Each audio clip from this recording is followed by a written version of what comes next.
verdade universalmente reconhecida que um homem solteiro, em posse de boa fortuna, deve estar necessitado de esposa.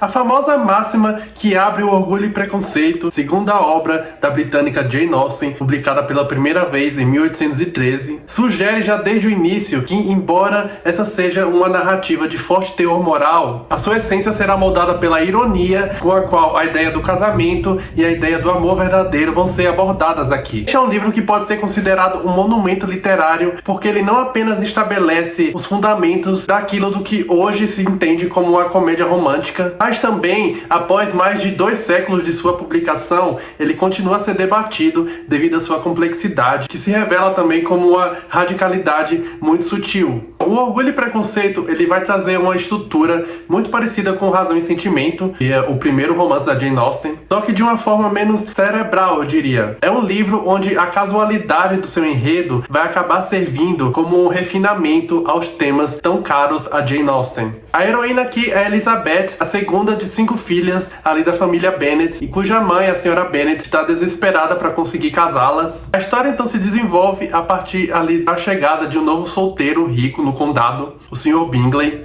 que vai causar alvoroço geral, principalmente nas famílias que têm filhas solteiras, como é o caso dos Bennet. No entanto, o Sr. Bingley não veio só. Junto dele está o seu amigo, ainda mais rico e charmoso, contudo, orgulhoso e antipático, o Sr. Darcy. E após um primeiro contato desastroso acontecido ali durante um baile entre a Elizabeth e o Sr. Darcy, é o relacionamento dos dois que vai ser o fio principal aqui desse romance, e vai conduzir também as outras tramas ali envolvendo outros casais, viagens, muitos equívocos e também escândalos morais. A Elizabeth e o Darcy, eles vão formar o casal romântico máximo. Ela é essa heroína independente, inteligente, muito perspicaz, de espírito livre. E ele é esse aristocrata muito rico e que, pelo menos no primeiro momento, é muito frio, distante, orgulhoso. As personalidades dos dois vão se chocar. E o que torna diferente aquilo que poderia ser uma dinâmica muito convencional assim dos romances é que o embate dos dois eles vai além de divergências mais pessoais. Ele vai envolver também a maneira como cada um deles influencia e impacta os amigos e os familiares aqui na trama.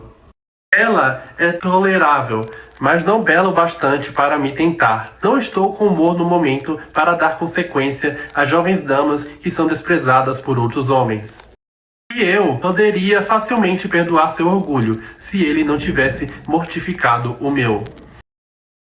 É muito interessante aqueles primeiros embates entre a Elizabeth e o Darcy, ambos de temperamento muito forte, e são esses o que eu acredito ser os melhores momentos aqui do livro. Só que é ainda mais curioso quando acontece uma transformação de tratamento entre os dois, que é quando a Elizabeth e o Darcy vão se reencontrar após algumas circunstâncias atenuantes aqui na história. O que é interessante é que o Darcy foi o primeiro a se apaixonar, algo que só nos é revelado de fato após ele protagonizar o que pode ser considerado o pior pedido de casamento da história.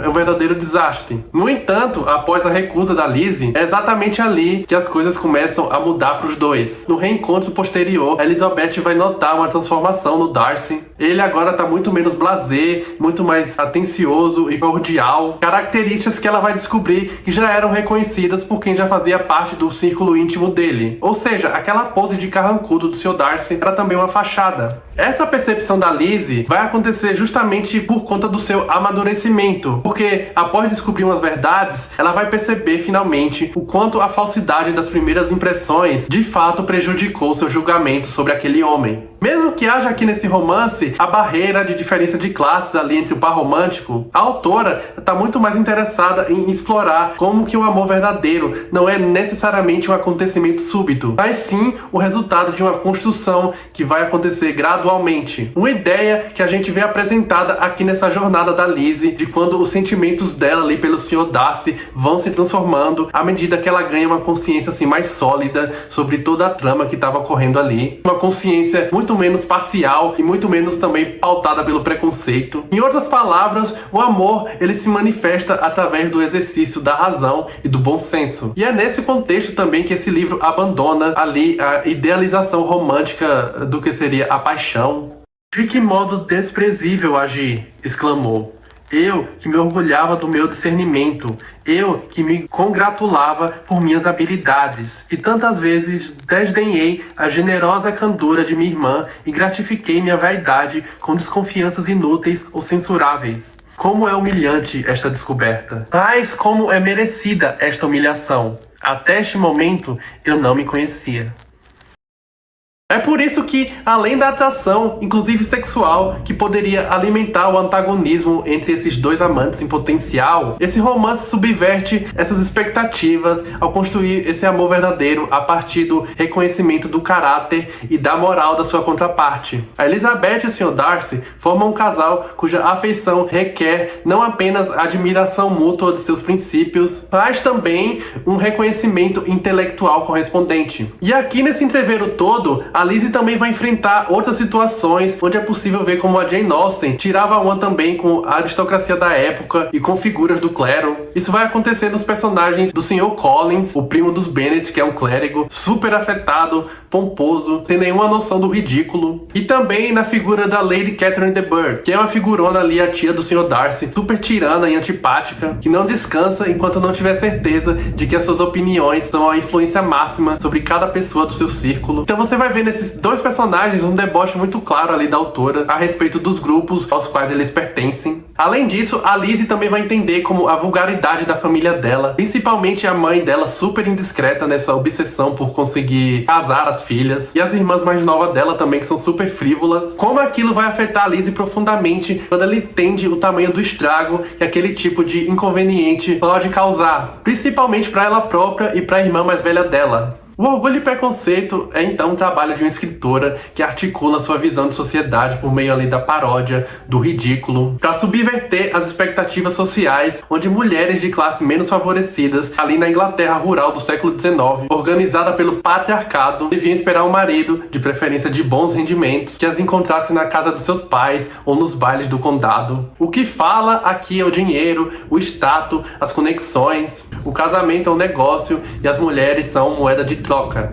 No entanto, essas são mulheres que, mesmo de suas situações mais vulneráveis, elas vão conduzir aqui na história tudo que há de mais autêntico, trágico, engraçado. É um romance que vai trazer esse jogo de palavras no título, assim como no Razão e Sentimento, só que ele vai diferir do seu antecessor justamente por ter essa veia mais descontraída, até mais cômica, o que se revela nos tantos diálogos que acontecem aqui, onde as farpas vão sendo trocadas. Um outro ponto do qual ele ganha do seu antecessor, assim que aliás eu gostei bastante também, é a graça com a qual a sua heroína vai navegar naquele universo. Em uma realidade onde o casamento é o único caminho para conseguir um bom lugar na sociedade, a Elizabeth Bennet reconhece isso como um desafio que requer astúcia. Ela até concede em certos pontos, mas sem deixar de ser autêntica. Aquele é um jogo que ela sabe jogar muito bem, principalmente quando a gente a vê navegando entre todas as inconveniências que os personagens masculinos aqui do livro impõem a ela. Então, Orgulho e Preconceito é esse romance que, embora com suas nuances tragicômicas, vai mostrar que, para uma jovem moça de fibra, o amor verdadeiro exige, acima de tudo, a autocrítica e o triunfo de sua integridade enquanto indivíduo, enquanto filha, enquanto irmã e, no final das contas, sua integridade também enquanto futura esposa.